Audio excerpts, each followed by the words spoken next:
ನಮಸ್ಕಾರ.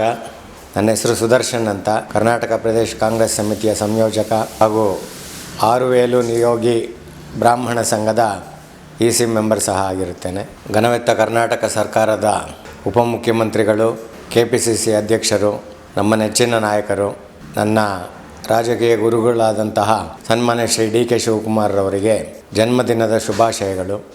ಭಗವಂತ ಅವರಿಗೆ ಆಯುರಾರೋಗ್ಯ ಐಶ್ವರ್ಯಾದಿಗಳ ಜೊತೆಗೆ ಆದಷ್ಟು ಶೀಘ್ರದಲ್ಲಿ ಮುಖ್ಯಮಂತ್ರಿಯ ಪಟ್ಟ ಲಭಿಸ್ತಕ್ಕಂಥ ಒಂದು ಆಶೀರ್ವಾದವನ್ನು ಮಾಡಲಿ ಅಂತ ಹೇಳಿ ನಾನು ಭಗವಂತನಲ್ಲಿ ಪ್ರಾರ್ಥನೆ ಮಾಡ್ತೇನೆ. ಧನ್ಯವಾದಗಳು.